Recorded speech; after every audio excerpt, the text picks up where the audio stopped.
Just figures, just numbers fed in computers.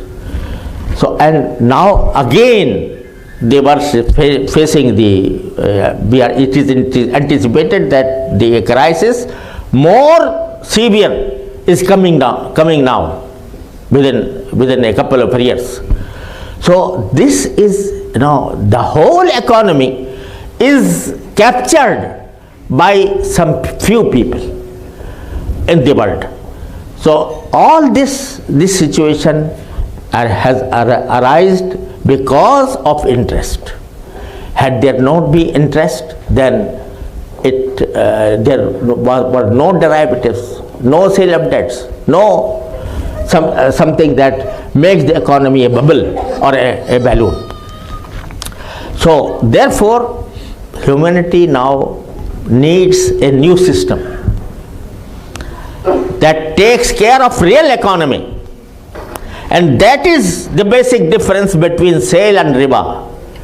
When Allah subhanahu wa ta'ala says, "Ahallallahu al-bay'a wa harrama al-riba," it means that if you transact money against money, then it must be equal from both sides.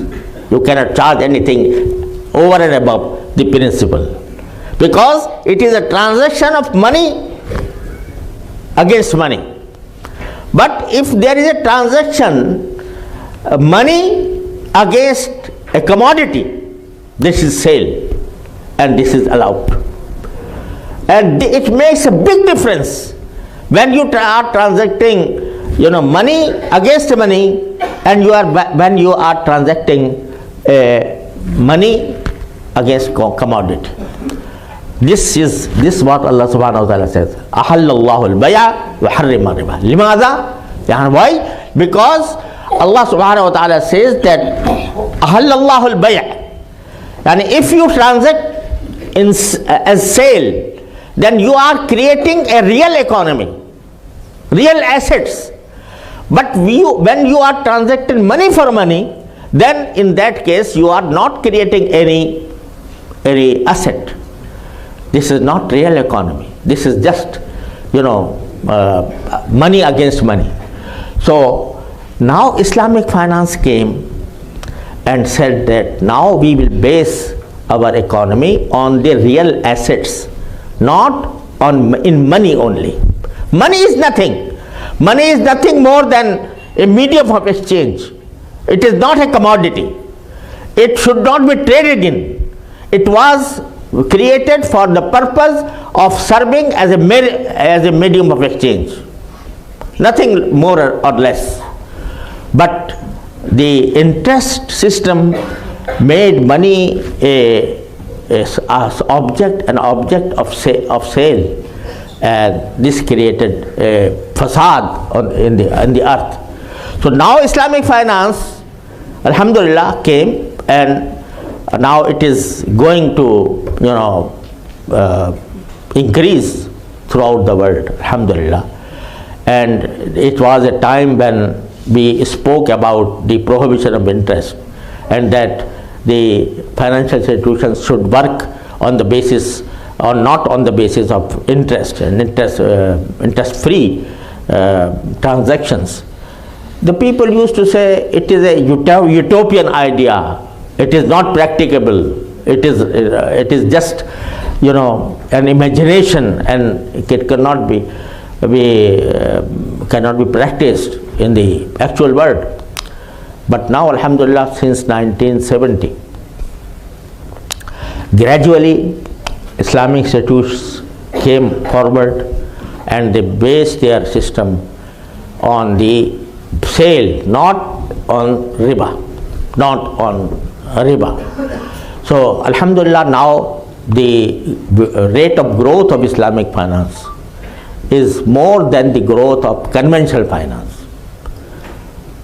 The growth of Islamic financial institutes is more than 15%, while the rate of growth of conventional finance is much less than that.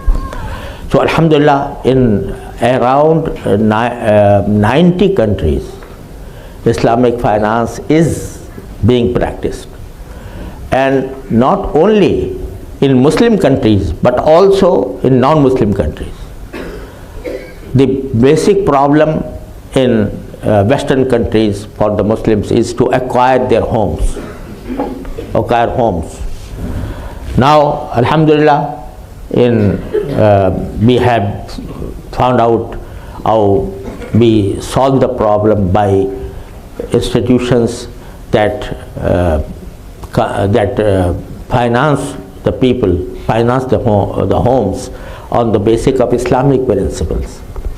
And even in US, Alhamdulillah, now more than a dozen states there are Islamic financial institutions who are giving home financing on the basis of Islamic principles, that is sale or lease or something like that. So Alhamdulillah, the movement of Islamic finance is going forward, and I hope that it will attract. Now, when the economists analyze the ways and methods adopted by Islamic finance, they admit that this is much more closer to the real economy, and it will in future it will be the most equitable system that can be imagined today. The subject is very wide, but in short, Alhamdulillah, I had discussions, I had debates on the subject in different countries by Muslims and non-Muslims both, and Alhamdulillah, it was admitted that this